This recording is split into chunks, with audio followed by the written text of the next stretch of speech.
This is the English service of Radio Algeria International. It's time for the news. Ahead of the Intra-African Trade Fair to be held in Algiers, the Minister of Communication Mohamed Mziane said the fair reflects Algeria's commitment to supporting and promoting the African Free Trade Area in the best interest of Africans. And the Shanghai Cooperation Organization member countries have firmly condemned the attacks carried out by the Israeli occupation in Gaza and called for a ceasefire. And in Afghanistan, 812 people have been killed and more than 2,500 others wounded in an earthquake in the city of Jalalabad.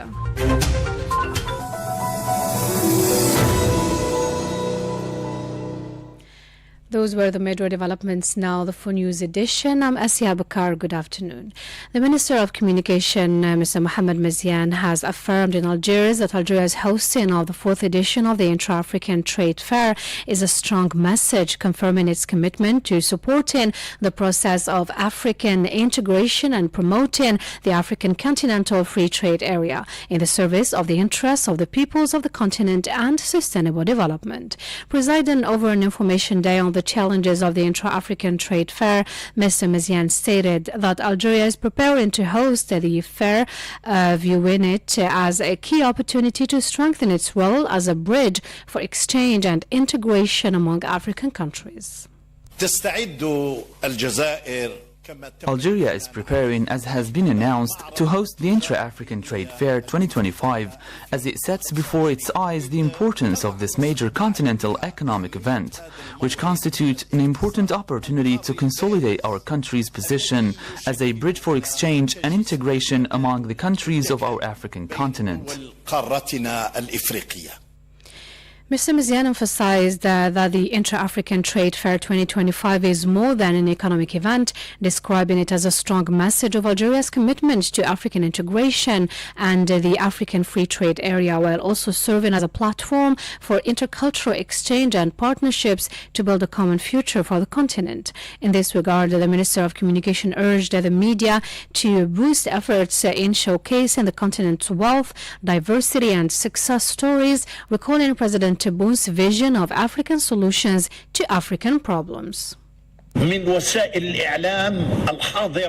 the media strongly present, I sincerely hope that you will perform your duty in the best way in coverage and pedagogy to gain greater visibility for this important continental event. For the media, as I said, are required to make a great and doubled effort in a way that reflects this rich diversity and highlights the successful models that inspire hope and confirm Africa's ability to shape its future with the hands of its children. This is the principle, as you know, that the President of the Republic, Mr. Abdelmajid Tebboune, emphasized in consecrating through making African solutions to African problems. The Ministry of Communication announced it has mobilized all necessary resources to ensure quality media coverage of the Intra-African Trade Fair 2025 in Algiers. Facilities include 3 newsrooms with over 120 computers, dedicated video editing spaces and other studios. And now, still with the Intra-African Trade Fair, the 4th edition of the fair, scheduled for Thursday in Algiers, will contribute to strengthening Algeria's position as a strategic hub for trade and investment on the continent, notably through the promotion of its productive capacities. Jamal Salmani tells us more. Speaking during an information day devoted to the challenges and prospects of the IATF 2025, organized at the Abdelatif Rahal International Conference Center in the presence of the Minister of Communication, Mohamed Mziane, and the event commissioner, Ambassador Larbi Latrash, economist Mr. Mouloud Khalif, stressed that this event will allow Algeria to clearly position itself among the leading economies of the continent and to highlight its potential, making it a central hub, playing a key role in energizing trade and investment in Africa. The expert stressed that the Intra-African Trade Fair will strengthen Algeria's leadership in African integration and support of the AU's Agenda 2063. The fair will showcase Algeria's industrial, agricultural, energy and tourism potential, foster trade, investment and youth innovation, and advance the African Continental Free Trade Area, by easing barriers to free movement and promoting a customs union.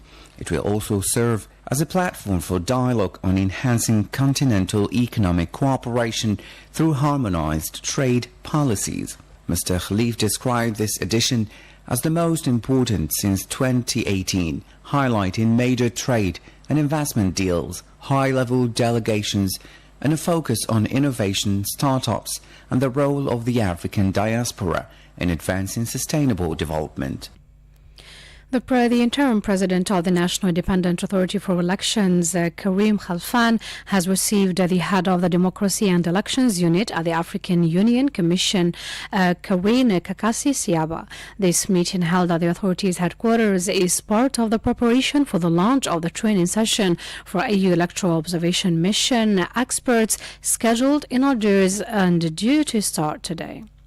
The Minister of Youth in charge of the Higher Youth Council, Mr. Mustafa Hidawi, has highlighted Algeria's experience in empowering and supporting young people and strengthening their participation in decision-making. Mr. Sharfit Azasmoor. In his statement at the 2025 World Youth Summit in Kazan in the Republic of Tatarstan, Mr. Haidawi shed light on Algeria's national programs aimed at developing their leadership skills and promoting their spirit of initiative. The summit provided an opportunity to strengthen dialogue and combine international efforts to support young people so that they can play a leading role in sustainable development. The minister welcomed the themes of the Kazan Summit, which call for investing in youth around the world in the best interest of all societies, emphasizing the major interest of the President of the Republic, Mr. Abdelmajid Tebboune, in issues related to youth. The minister was received by the President of the Republic of Tatarstan, Mr. Rustom Minikanov, along with participating youth ministries and officials from various countries. He stated that the President of the Republic, Mr. Abdelmajid Tebboune, considers young people as the cornerstone of achieving sustainable development, and that his policies and government's program reflect a firm commitment to strengthening the role of youth within society in order to contribute to the development process at all levels. Mr. Haidawi also met with the President of the Organization of Islamic Cooperation, OIC, Youth Forum, Taha Ayhan, a meeting that provided an opportunity to work towards strengthening bilateral cooperation in the field of youth between Algeria and the OIC. You're still listening to Radio Algeria International and to Palestine now. At least 40 Palestinian civilians were killed in the Gaza Strip since dawn today as a result of the ongoing genocidal war against the Strip. 9 Palestinians of the victims were amongst civilians waiting for humanitarian aid who were directly targeted by the occupation forces while attempting to obtain aid supplies. And Palestinian medical sources today said that the death toll in the Gaza Strip has risen to 63,557, the majority of whom are children and women, since the start of the Israeli barbaric aggression. The medical sources added that a number of victims remain under the rubble, unable to be reached by ambulance and rescue crews. These sources explained that the number of slain aid seekers taken to hospitals over the past 24 hours reached 46, with 239 injured. This brings the total number of slain aid seekers taken to hospitals to 2,294. The Shanghai Cooperation Organization member countries have firmly condemned the military attacks carried out by the Israeli occupation in Gaza and called for a ceasefire. And this came at the Shanghai Cooperation Organization summit in Tianjin.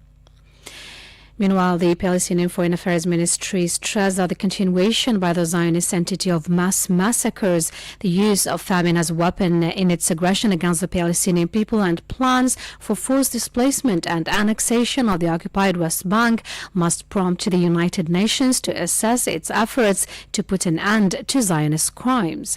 In a statement, the ministry said that the current situation requires concrete solutions to put an end to the contempt shown by the Zionist entity towards the international consensus rejecting these crimes and its indifference to all the laws, principles, norms, and systems of international morality. He recalled that the actions of the occupation and its leaders directly threaten international peace and security and are causing a rapid erosion of the credibility of the institutions of international legitimacy, pushing towards a replacement of the letter by the law of the jungle, escaping any form of legislation, responsibility, or accountability. An aid flotilla carrying humanitarian supplies and pro-Palestinian activists, including Swedish climate campaigner Greta Thunberg, has returned to Barcelona after being forced back by stormy weather. Jamal Salmani.